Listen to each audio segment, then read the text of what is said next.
వాళ్ళ అవసరాల కోసం వాళ్ళు వాడుకుంటారు, కానీ మన అవసరాలు తీర్చే దేవుడు, మనకు దగ్గరగా ఉన్న దేవుడు ఈజ్ అవర్ సమీప బంధువు. చెప్పండి, యేసయ్య మన సమీప బంధువు. చాలా ఇంకేమైనా కావాలా? ఆయన మనల్ని అలా నిలబెట్టి అలా పంపించే దేవుడు కాదు, హక్కున చేర్చుకున్న దేవుడు, కష్టకాలములో ఆదరించే దేవుడు. గుండె లోతుల్లో ఉన్న ప్రేమ, యేసుక్రీస్తు వారి గుండె లోతుల్లో ఉన్న ప్రేమను నువ్వు గుర్తిస్తే ఆయన ఎవరో అర్థమవుతుంది. ఆయన ఆయన ఆయన విశ్వసించు వారికంట ఆయన అమూల్యమైన వాడు. ఎక్కడుందన్నమాట? పేతురు పత్రిక, పేతురు చూడండి, ఆ లేఖన భాగం మీకు యాకోబు తర్వాత ఉన్న చూడండి, పేజ్ నెంబర్ 215, పేజ్ నెంబర్ వచ్చేసి 215 పేజీలో చూడండి, 7వ వచనం, 2వ అధ్యాయం 7వ వచనం. విశ్వసించుచున్న మీకు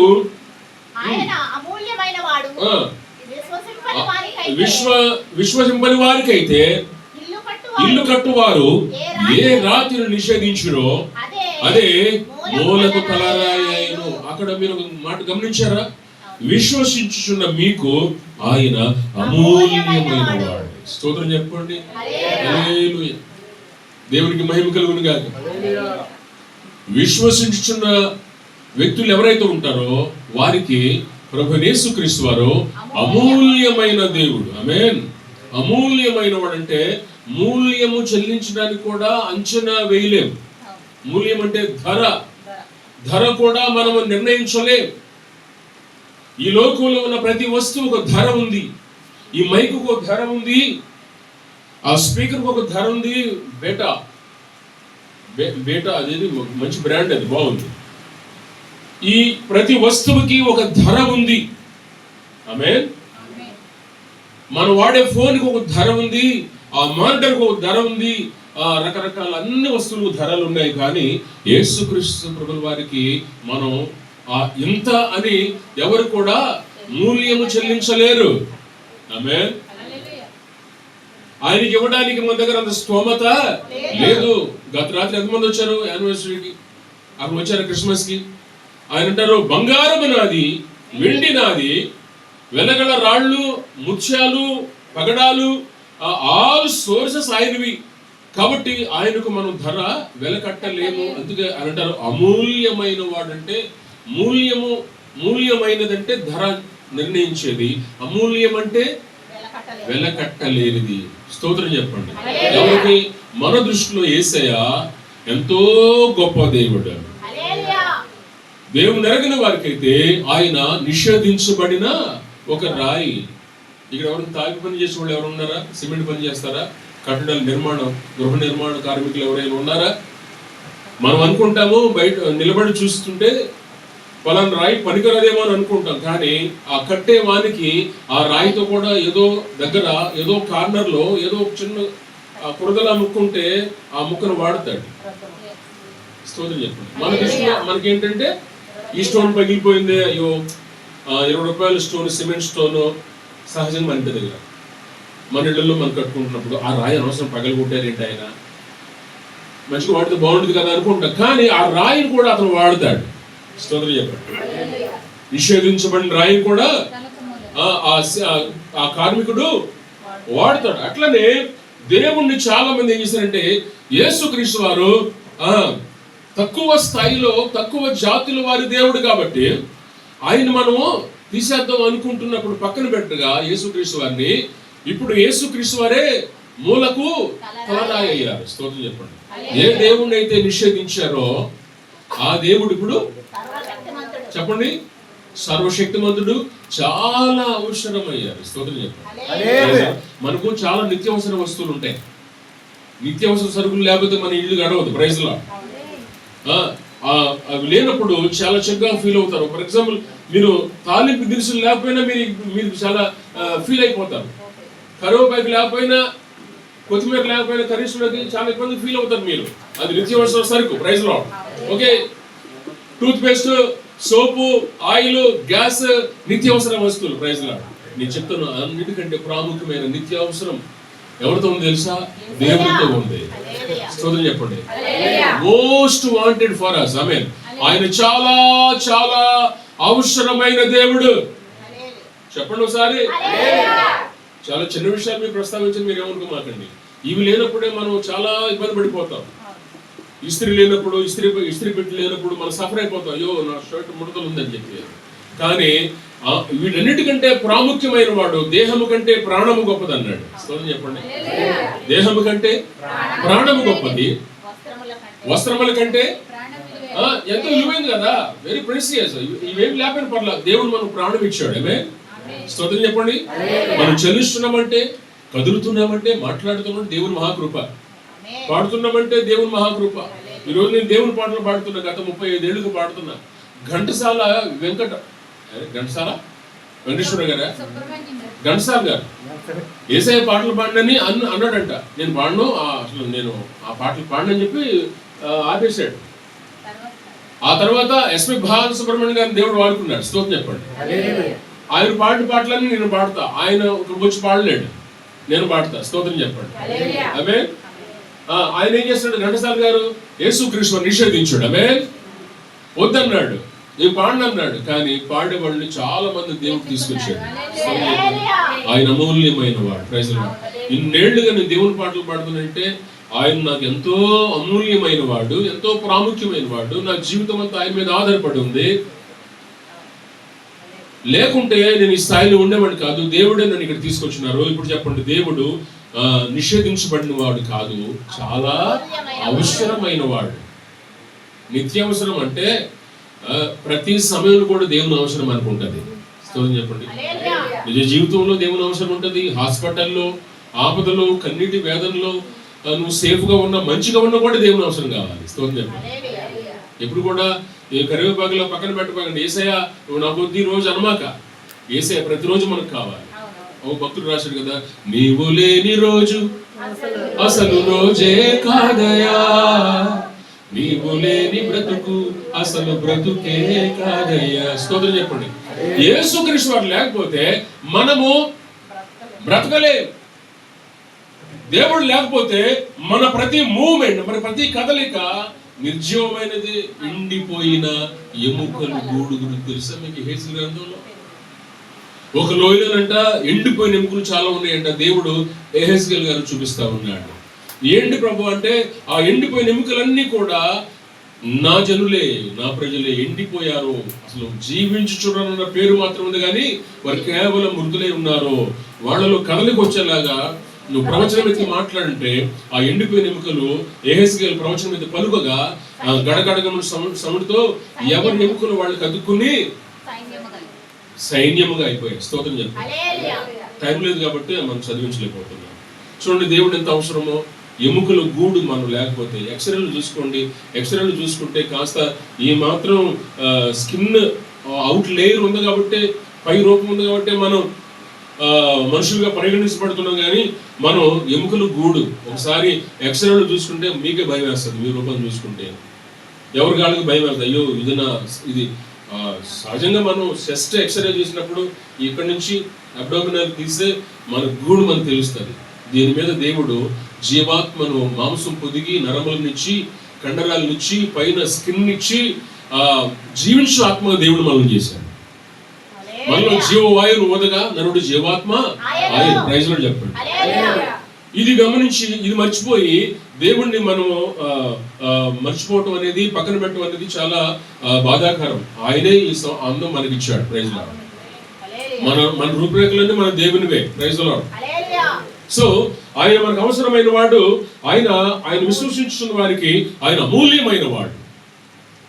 ఏదో కాస్త స్టేటస్ పెరిగాక దేవుడు వద్దు నాకు ఏమొద్దు అని చెప్పి కూర్చుంటే దేవుడు మళ్ళా రాజులను సైతం కూడా గడ్డి మేపించాడు.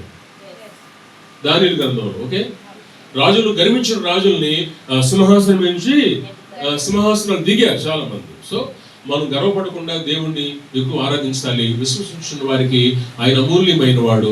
ఈ ఉదయకాల సమవేళలో దేవుడు మనకు దగ్గరగా వచ్చాడు.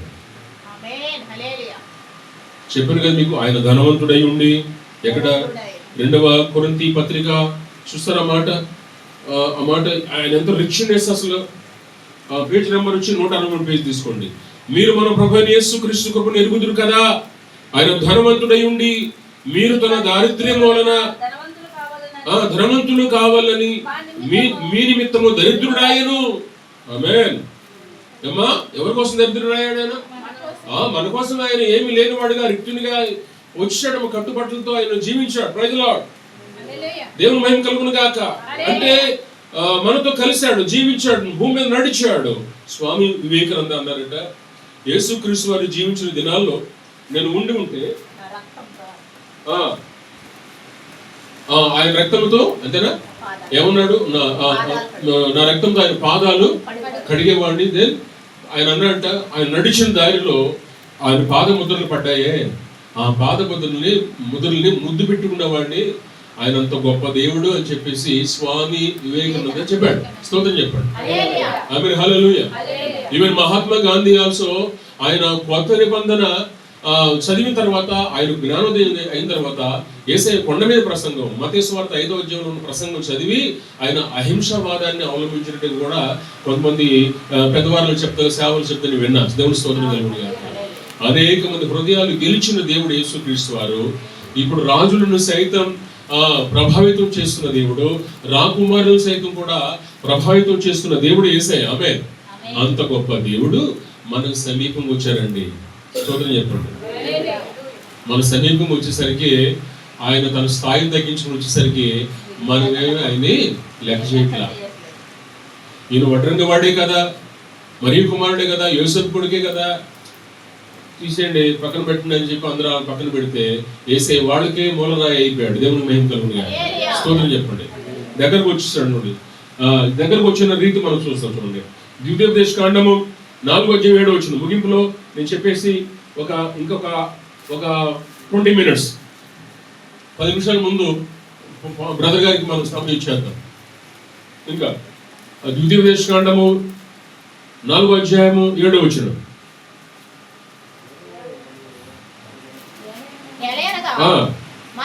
మనము ఆయనకు మొరపెట్టినప్పుడెల్లా మన దేవుడైన యెహోవా మనకు సమీపంగా ఉన్నట్టు మరి ఏ దేవుడైనా సమీపంగా లేడు. అంతేనా? ఎవరు లేరు. మనం ప్రార్థన చేయనప్పుడల్లా మనకు రెస్పాండ్ అయ్యే దేవుడు కావాలి మనకు. రెస్పాండ్ మీన్స్ స్పందించాలి అంటే వినాలి, మనకు జవాబు ఇవ్వాలి. ఏలియా దినాల్లో బలి అర్పణ కట్టెల మీద పెట్టేసి అలాగా బలిని అర్పించి కట్టెల మీద పెట్టేసి బయలు ఆరాధికులకు ముందు సమయించాడు ఏలియా, ప్రాఫిట్ ఏలియా. స్తోత్రం చెప్పండి. మీరు పిలవండి, ఒకవేళ మీ బయలు దేవత వస్తుందేమో అని చెప్పేసి. స్తోత్రం చెప్పండి. మనం చదువుతాం అక్కడ, ఎంత అరిచినా కూడా బ్రదర్ వినండి, బయలు దేవత అసలు రెస్పాండే కాలే. స్తోత్రం చెప్పండి. మనలే ఉన్నారు, అసలు నిద్రపోతున్నాడేమో, బాగా గాఢ నిద్రలో ఉన్నారు, లేకుండా అంటున్నారు ఏవో. స్తోత్రం చెప్పండి. చాలా బాగుంటుంది అక్కడ ఆ యొక్క వాగ్వాదం అంతా కూడా, ఆ సంభాషణ. దేవునికి మహిమ కలుగును గాక. సరే, ఇంకా మంచి డీప్ స్లీప్ లో ఉన్నాడేమో, బాగా గాఢ నిద్రలో లేపండి, ఏదైనా పని మీద ఉన్నాడో పిలవండి, ఒకవేళ బయలు వస్తుందేమో, ఆ కట్టెల మీద ఉన్న బలి అర్పణ అంతా కూడా దహించి వేస్తాం, ట్రై చేయండి అని చెప్పండి. బయలు ఆరాధికులు బయలారా అంటే రాలా. స్తోత్రం చెప్పండి. వచ్చిందా? ఆ తర్వాత అప్పుడు పొడిగానే ఉంది బలి అర్పణ అంతా కూడా కట్టెల మీద. ఏలి గారు ఏం చేశారంటే బాగా నీళ్లు కుమ్మరింప చేశాడు. కట్టెలు నారిపోయాయి, ఆ బలిగా అర్పించబడిన ఆ అర్పణ కూడా తడిసిపోయింది, ఆ ఏరియా అంతా మడుగు అయిపోయింది, బాగా నీళ్లు స్టోరేజ్ అయిపోయాయి, బాగా తడిగా వర్షం బాగా జోరుమాను కురిస్తే ఎలా ఉంటుందో అలా స్టోర్ అయిపోయినది. మీరు గమనించిన అద్భుతం, ఏలియా ఒక్కసారి మోకరించి దేవుడిని ప్రార్థన చేయగానే ఆకాశం నుండి అగ్ని దిగి వచ్చి ఆ దహన బలిని దహించి వేసింది. స్తోత్రం చెప్పండి. ఇప్పుడు రెస్పాండ్ అయింది ఎవరు? త్వరగా చెప్పండి. సైన్యములకు అధిపతియగు యెహోవా అని ఆయనకు పేరు. ఆయనే మన ప్రభువైన యేసుక్రీస్తు వారు. ప్రభువైన యేసుక్రీస్తు వారి తర్వాత పరిశుద్ధాత్మ దేవుడు ఆదరణకర్త. దేవుని మహిమ కలుగును గాక. వెంటనే ఆ దహన బలిని దేవుడు దహించి వేసినప్పుడు ఏం జరిగింది? తర్వాత ఆ బయలు ఆదాయకుడు ఒక్కొక్కరిని పట్టుకోండి మొత్తం అని చెప్పేసి వాళ్ళ ఆ రోజు చాలా మందిని దేవుని ఉగ్రత వాళ్ళ మీదకి వచ్చేసి చాలా మంది హతులైపోయారు బయలు ఆరాధకులు అందరూ కూడా. దేవునికి భయం కలుగుతుంది కాక. ఇప్పుడు మనం ప్రార్థన చేసినప్పుడల్లా ఈ మనకు సమీపంగా ఉన్నట్టుగా యెహోవా దేవుడు ఉన్నట్టు, మన యేసుక్రీస్తు ప్రభువు వారు ఉన్నట్టు, పరిశుద్ధాత్మ దేవుడు మనకు తోడుగా ఉన్నట్టు ఎవరు కూడా ఉండరు. విజయవాడలో ఓకే టెక్స్టైల్స్ బీసన్ రోడ్ లో షాప్ ఉంది, వాళ్ళ బట్టల షాపు. వాళ్ళు వైశ్యులు, కోమటి వాళ్ళు అనుకుంటా. రికార్డ్ చేసుకుంటారా? ఓకే. వైశ్యకులను చెందిన వాళ్ళు, చాలా బహు విగ్రహార్థికులు. ప్రతి టెంపుల్ కి ఆయన డొనేషన్ చేస్తే ఆ మెట్ల మీద ఆయన పేరు రాస్తారు. ఆయన పేరు శ్యామ్ గారు అన్నమాట.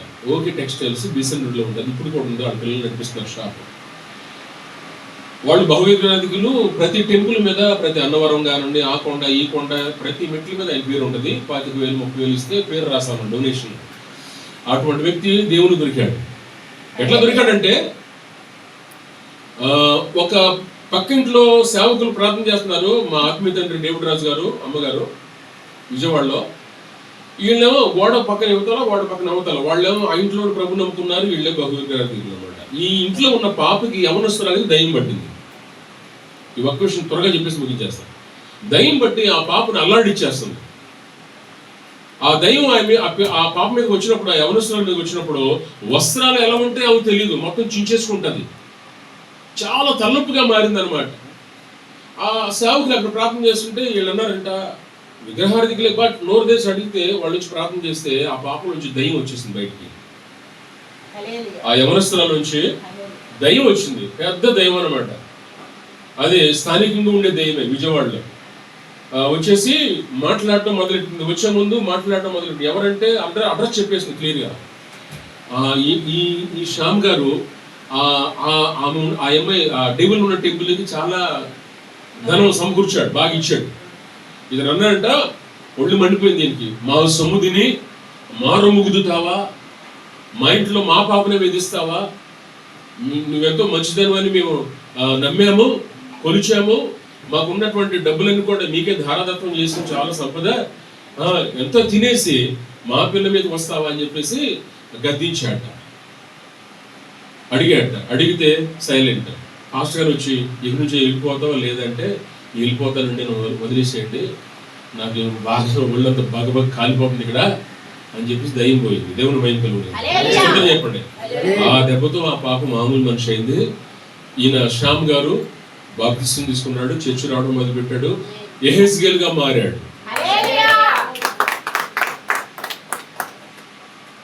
ఇంకా వాళ్ళ పిల్లలు కొంతమంది మారలేలే. చనిపోయాక వాళ్ళు ఏ విధంగా భూస్థాపన చేస్తారని డౌట్తో మా ఇంటి దగ్గర ఉన్న బరియల్ గ్రౌండ్లో, సింగనగర్లో ఉన్న బరియల్ గ్రౌండ్లో నేను ముందుగానే సమాధి కట్టించుకొని అయ్యా నేను చనిపోతే అందులో భూస్థాపన చేయండి అని చెప్పేసి చనిపోయాడు. స్తోత్రం చెప్పాడు. ఆ సంఘ పాస్టర్ వచ్చి దానిలో కార్యక్రమం చేసాడు. అంత విశ్వాస అయ్యాడు. చూడండి, కొన్ని డెవిల్స్ దైవాలుగా ఆరాధించబడతాం ఇండియాలో, విజయవాడ సరౌండింగ్స్ లో. వాళ్ళని పూజించే వాళ్ళనే కడుపు కొడతారు అనమాట, వాళ్ళనే వేధిస్తుంటారు అనమాట. ఈ సంఘటనలో మనకు అర్థమైంది. సో నేను చెప్పేది ఏంటంటే, ఆపద సృష్టించింది కానీ వాళ్ళకి సహాయం చేయాలి. ఆ డెవిల్ దయ్యము మనకి ఏం ఉపయోగం ఉంటుంది, దానివల్ల దేవునితోనే మనకు చాలా ప్రయోజనం ఉంటుంది. యేసుక్రీస్తు నమ్ముకున్నారు, ఆయన బాగా దీవించబడ్డాడు, నమ్మకమైన సాక్షిగా జీవించాడు, ఆయన కుటుంబస్తులు చెప్పాడు, వినలా.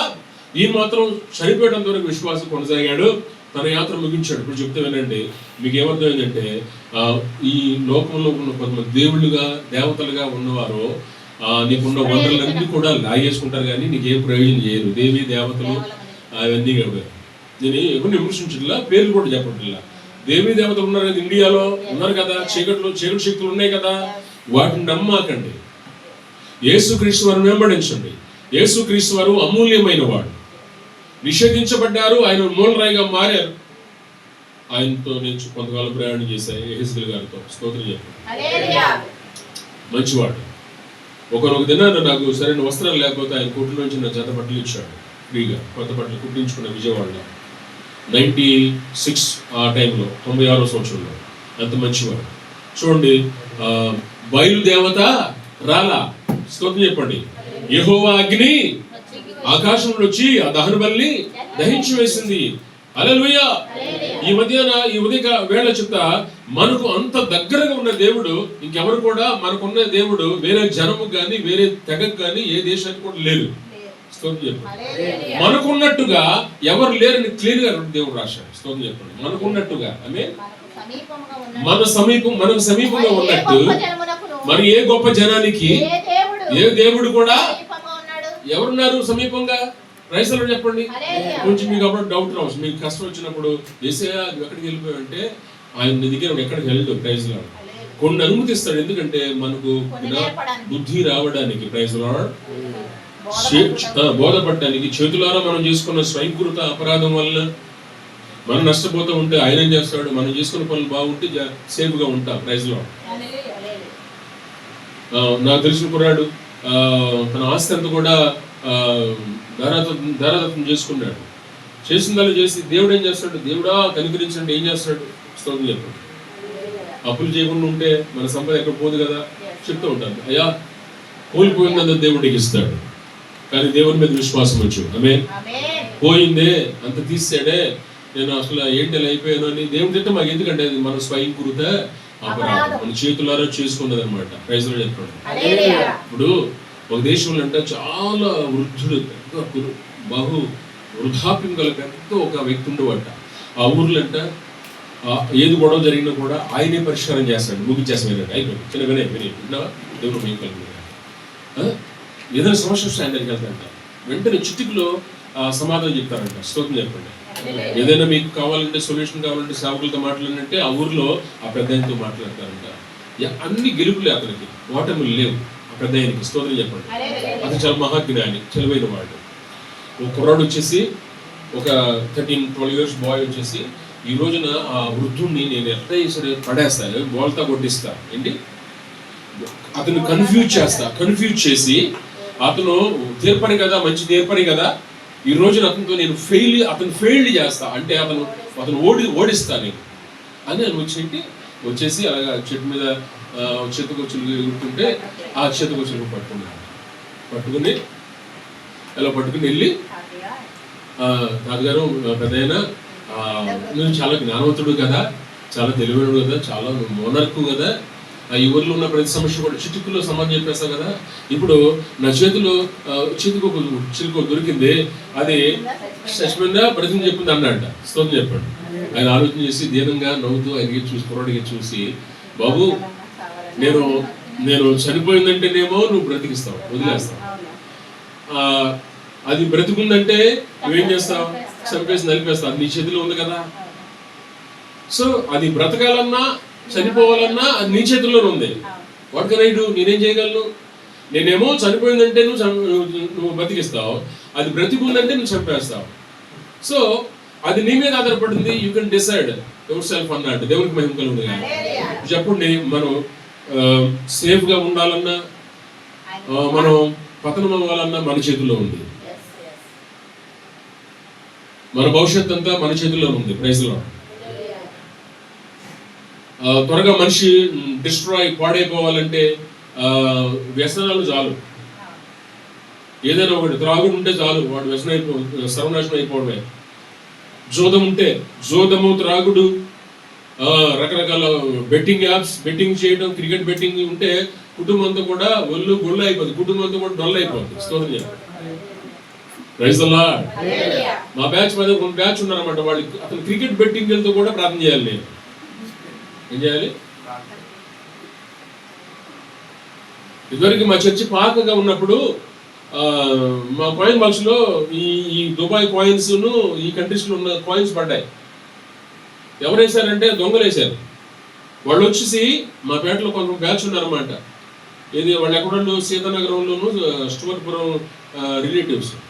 వాళ్ళు వచ్చి ప్రార్థన చేసుకోవటం, దానిలో కాయిన్స్ వేయటం. ఒరిజినల్ కాయిన్ ఓపెన్ చేస్తే మన దుబాయ్ కువైట్ కాయిన్స్ ఉన్నాయి. ఏంటంటే ఆ దొంగతనానికి వెళ్ళినప్పుడు వాళ్ళు మందిరంలోకి వచ్చి ప్రార్థన చేసుకుని, ఏసయ్యా ఈరోజు దొంగతనానికి వెళ్తున్నా, మనిషికి సముద్రానికి వెళ్ళి సహాయం చేయమని వెళ్తారు. అర్థమైందా? అందులో ఫెయిల్ అయ్యారనుకో, దేవుడు మాకు సహాయం చేయదంటాడు. ఎందుకు చేస్తాడు? నువ్వు మంచి చేస్తే సహాయం చేస్తాడు, కానీ దొంగతనానికి వెళ్తే సహాయం చేస్తాడా? దేవుడు అన్యాయస్తుడు కాదు కదా. చూడండి, తీరా అవి కాయిన్స్ గమనిస్తే ఓహో ఎవరో వచ్చి ఇక్కడ దొంగిలించిన కాయిన్స్ విదేశస్తుల దగ్గర వాళ్ళు దొంగతనం చేయగా వచ్చిన కాయిన్స్ వాళ్ళు పనికిరావని కాంగ్రెస్ బాక్స్ చేశారనమాట అని అనుకున్నమాట. అయితే మనం చెడు చేసే దేవుడు ప్రోత్సాహం మనకు రాదు. ఆమేన్. ఆయన మన దగ్గర రాడు, కన్నెత్తి కూడా చూడు. నీ కర్మను అనిపించు అంతే, దట్స్ ఆల్ ఎనఫ్. నువ్వు చేసుకున్న నువ్వు అనిపించు అంతే. మనం దేవుడిని నిరపరాధం చేయడం అనేది మనకు తగదు.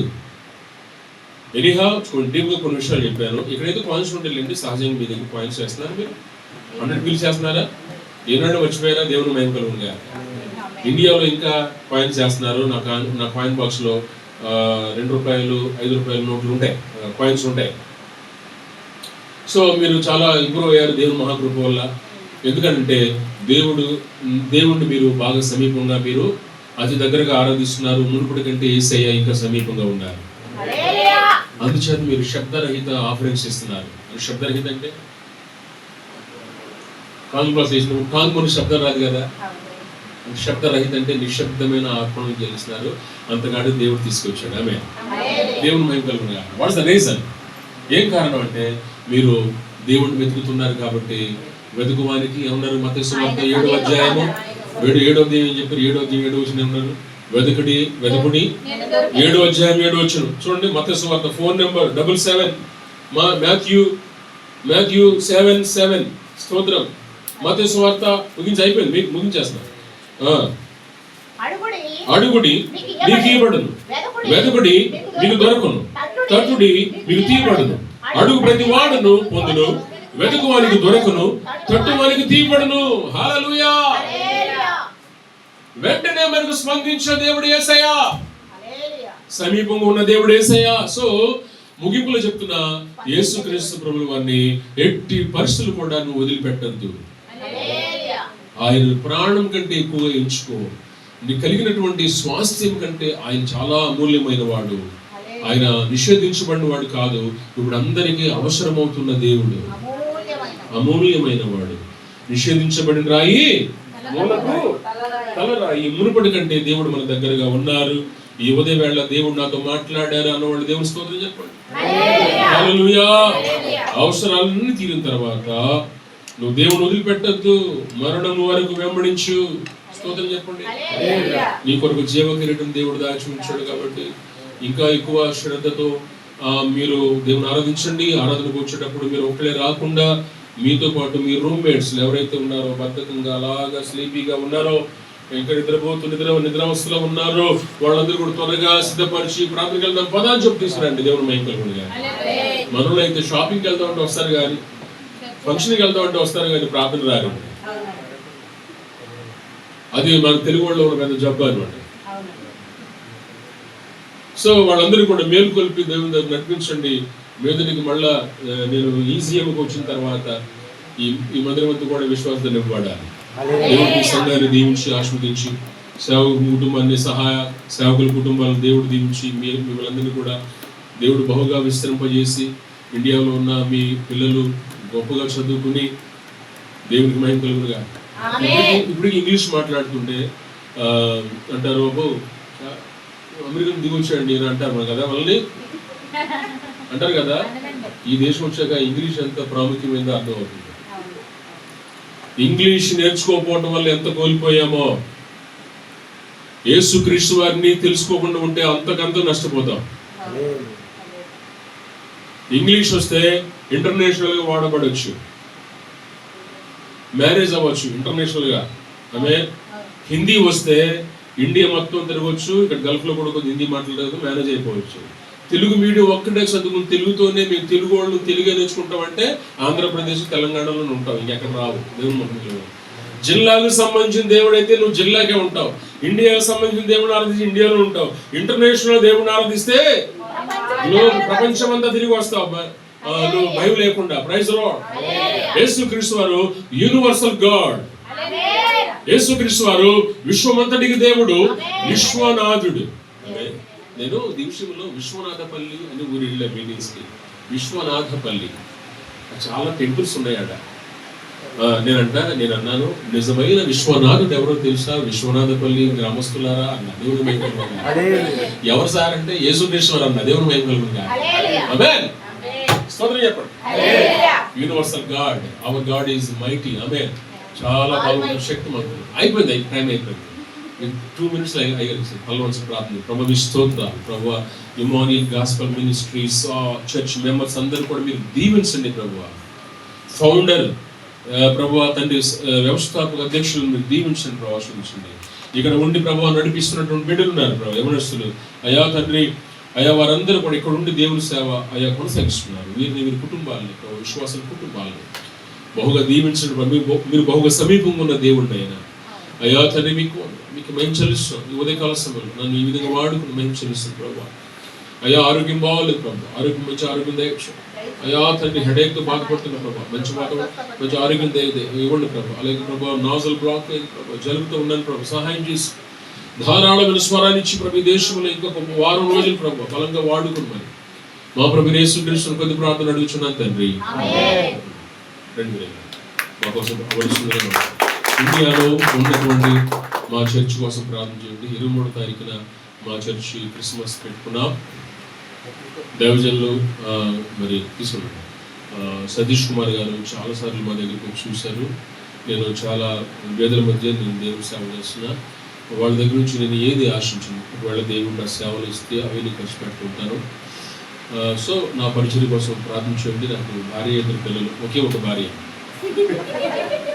తన పేరు అరుణ్ కుమారి. నాకు 2 కొడుకులు. మా కుటుంబం కోసం ప్రార్థించండి. మరి పెద్దబాబు కోడలు బెంగళూరులో ఉంటారు.